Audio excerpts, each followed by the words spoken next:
kushuhudia ibada, sio kushuhudia, kushiriki ibada, kusali pamoja na kwa ajili ya hawa ndugu zetu watatu ambao wanayatoa maisha yao kwa kanisa kupitia shirika la wamisionari wa damu azizi ya Yesu. Wanachokifanya leo ni uamuzi mzito kuhusu mustakabali wa maisha yao. Wanajitoa rasmi kwa Mungu na kwa kanisa.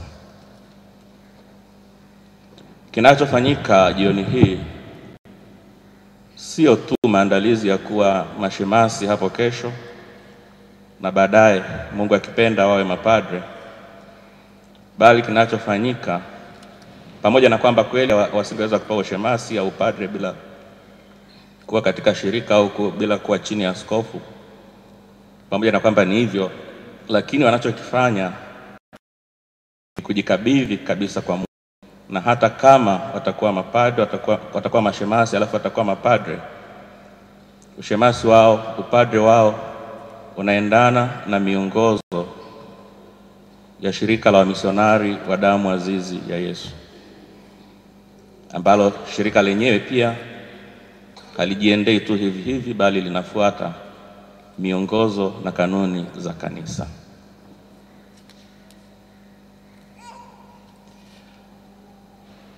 Wapo baadhi ya wanashirika wengine ambao katika hatua hiyo basi wito wao umefikia hapo, na baadhi wako hapa mabruda wetu. Nasisitiza hili kusudi isionekane kwamba hili ni tukio dogo, bali ni tukio muhimu kabisa ambalo wanajikabidhi kwa Mungu rasmi na kwa daima, kwamba maisha yao yatakuwa yanaongozwa na tasawufi ya damu azizi. Basi tuwaombee kwamba kweli waishi hicho watakachokiahidi baadaye.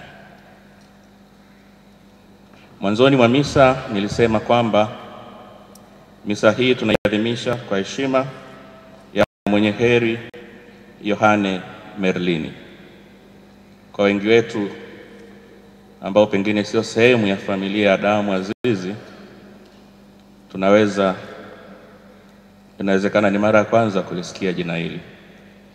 Lakini kabla ya kumzungumza Merlini, tutafakari kwa kifupi injili tuliyoisikia. Nimechagua injili hii kwa sababu nilitaka tujikumbushe, hasa sisi wana CPPS, lakini na wengine pia mliopo hapa, tujikumbushe wito wa mkutano mkuu wa shirika uliofanyika kule Poland mwaka 2019, ambao ulikuwa unatuhimiza sisi wanashirika na bado unatuhimiza kuwa divai mpya, becoming new wine. Hata kama mwaka huu tuna mkutano mwingine mkuu wa shirika kidunia na bila shaka itatoka moto nyingine, haina maana kwamba hii moto ya becoming new wine inakwisha. Haiwezi kuisha, kwa sababu daima tunapaswa kuwa divai mpya. Na katika injili tuliyoisikia, basi Kristo hasemi moja kwa moja kwamba mnapaswa kuwa divai mpya, lakini mfano aliotoa unaelekea kutuelekeza huko. Ningewauliza wataalamu wa divai, labda kwa namna pekee Padre Tito Shirima, sijui kama yupo, ningewauliza divai nzuri ni ipi, ni ya zamani au mpya? Bila shaka wanaojua divai wangesema ya zamani ndio nzuri. Ya zamani ndio nzuri. Lakini sasa kwa nini Yesu anataka tuwe divai mpya?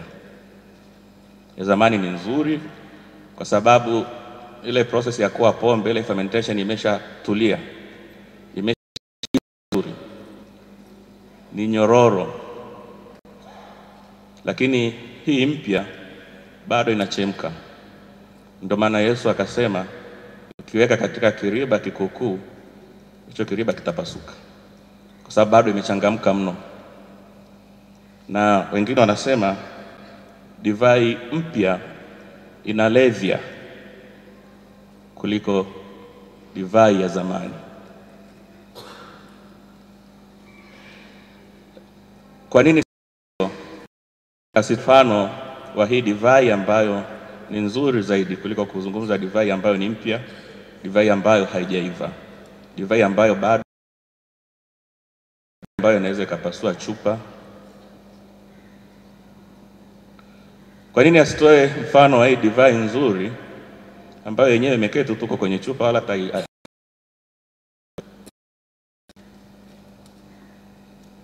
Ndugu zangu, maisha ni mabadiliko. Kisichobadilika kimekufa. Bwana anapotoa mfano huu wa kuwa divai mpya, au sisi tunavyotafsiri fundisho hili la Bwana kwamba anatuelekeza tuwe divai mpya, tunaelekezwa kubadilika. Tukumbuke mfano huu Yesu hakuutoa tu kutoka hewani. Ameutoa baada ya kukutana na Lawi, yule mtoza ushuru. Yesu akamuita, Lawi akakubali, kaenda nyumbani kwake na nyumbani kwa watu wengine ambao walikuwa wanachukuliwa ni wazambi. Na Mafarisayo na waandishi wakamhukumu Yesu. Wala hawakumuuliza, hawakumuhoji, hawakutaka kujua kwa nini amefanya hivyo. Walitoa tu hukumu moja kwa moja kwamba huyu mtu ni mtu ajabu kabisa. Huyu mtu hafai. Anakaa pamoja na wenye dhambi. Yesu akijibu shutuma hizi ndipo anapotoa mfano huu. Yesu ni divai mpya, na hawa waliolisikia neno lake hata kama walikuwa wadhambi wamegeuka na wenyewe wanakuwa divai mpya. Hawa Mafarisayo na waandishi ni divai ya kale na pia ni viriba chakavu ambavyo wasipobadilika neema ya Yesu itapotea tu. Lakini hawa waliolipokea wito wa Yesu wake na Lawi, divai mpya, na wamekuwa pia viriba vipya. Viriba vipya kwa asili vina uwezo wa kutanuka, elastic, kusudi yale mabadiliko ya divai yaweze kutendeka bila kudhuru hiki kiriba. Lakini viriba vikukuu ni lingozi ambalo haliwezi kutanuka tena. Likipata changamoto kidogo linapasuka. Kwa mfano huu, Yesu sio tu kwamba anatutaka tuwe divai mpya, bali pia anatutaka tuwe viriba vipya. Kwa maneno haya, vijana wapendwa, tunawapokea leo. Tunawapokea katika shirika letu tukijua kwamba tunapokea zawadi mpya. Tunapokea watu waliokomaa wanaoweza kuendana na dynamics za shirika letu, kuwa waaminifu na watii kwa sheria zetu. Lakini nikitumia msemo ambao Padre Mbroso alizoea kutuambia zamani, kuwa wabunifu lakini katika uaminifu, creativity in fidelity. Ubunifu wetu usitoke nje ya wigo wa kile tunachoamriwa na sheria za shirika na sheria za kanisa. Katika ule mkutano mkuu wa shirika liliamua pia kusema kwamba halikupenda kutumia sana neno kiriba, bali lilitumia neno kalisi. Tulikumbushwa kwamba sisi wanashirika tunapaswa kuwa kalisi. Tunajua kalisi kazi yake ni nini.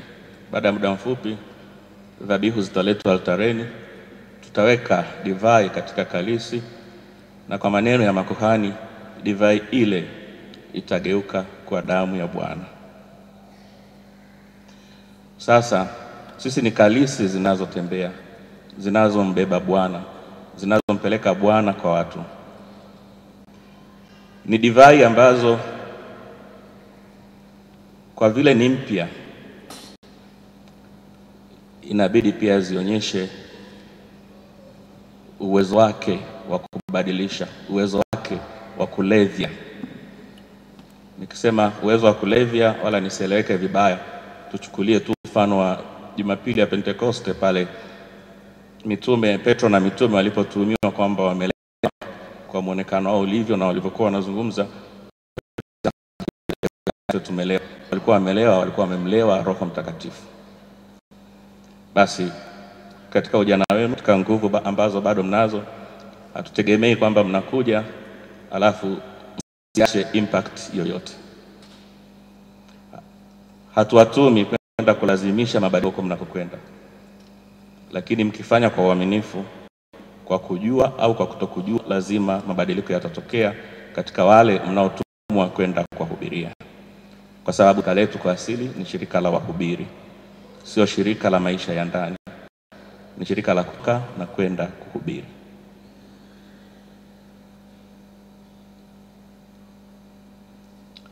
Mfano wenu wa pekee katika siku hii yenu muhimu basi awe mwenye heri Yohane Merlini.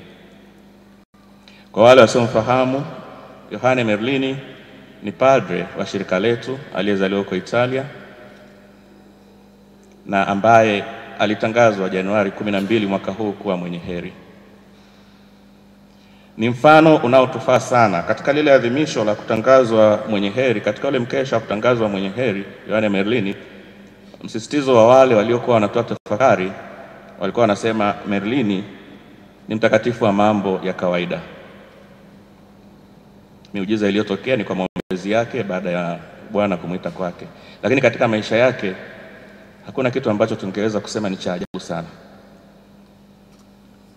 Mtakatifu wa mambo ya kawaida. Kwa hiyo shirika haliwatumi kwenda kufanya miujiza. Kuna ambaye ana karama hiyo, pia shirika halina uwezo wa kuizuia hiyo karama. Lakini kama huna, wewe nenda fanya mambo ya kawaida unayotumwa na kanisa, unayotumwa na shirika, na Merlini atakuwezesha. Merlini, simulizi moja linasema alipokuwa padre kijana, baada ya majukumu yake ya kawaida ambayo angeyafanya kama padre katika utume aliokuwa amekabidhiwa, angekwenda pia kuwasaidia mapadre wazee ambao nguvu zilikuwa zimepungua sana na wasingeweza kutoka sana kwa ajili ya utume. Na usafiri wakati huo ulikuwa duni, punda au aliyebatika farasi. Na baadhi ya mapadre wavivu walikuwa na msengenya, wanamsema vibaya kwa sababu wao walikuwa wafanyi kama Merlini. Walikuwa wanasema huyu kijana anajichosha bure, hana mabega ya kutosha kubeba huo mzigo anaojidai anaubeba. Merlini aliubeba na mabega yake yakuvunjika. Kwa hiyo katika nguvu zenu mnapaswa kuzitumia vizuri. Itafika wakati ambapo hizo nguvu zenu mnazo leo zitakuwa zimepungua.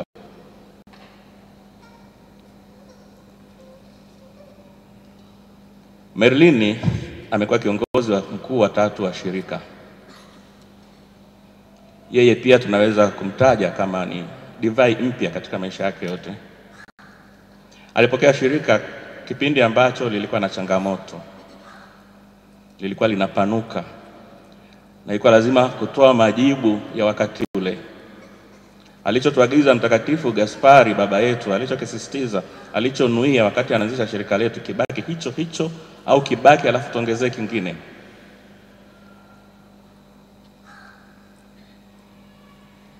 Yule padre Mswizi Francis de Sales Bruna, ambaye alifika Roma na akalipenda shirika letu na baadaye akalipeleka sehemu mbalimbali za Ulaya na hatimaye akalipeleka Marekani, alikuwa mojawapo ya challenge kwa Merlini kwamba kama baba yetu Gaspari ametufundisha utume wetu ni kwa ajili ya mahubiri, popular mission, lakini sasa kule Amerika tunaitwa kwa ajili ya kufungua parokia. Wakati huo Marekani kulikuwa na wahamiaji wengi kutoka Ulaya, walikuwa wanaenda kutafuta maisha kule, na baadhi yao walikuwa ni wahamiaji kutoka Ujerumani.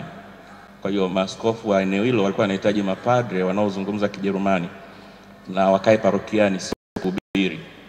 Jambo hili kwa tunaweza kuona ni dogo, padre kazi yake suka parokiani, lakini ilikuwa ni challenge kwa kiongozi wa shirika, niondoke katika misingi ambayo baba yetu Gaspari ameiacha, au nifikirie nje ya box, niwe creative in fidelity, niwe divai inayobadilika, shirika libadilike kuendana na mahitaji ya kanisa na mahitaji ya wakati huo. Merlini hata kama kiongozi aliendelea kuwa divai mpya, aliendelea kujibu alama za nyakati. Ndivyo wanangu wapendwa mnavyopaswa kuwa, kujibu alama za nyakati, ukijua kwamba nyinyi divai mpya, lakini kujibu mkiwa mnabakia aminifu katika amri za Mungu, katika sheria za kanisa, katika sheria za shirika. Sio kujibu alama za nyakati kwa sababu ya kutaka kufurahisha kundi fulani, wakati hicho unachotaka walifurahie akiendani na mipango ya Mungu. Simaanishi jambo hilo.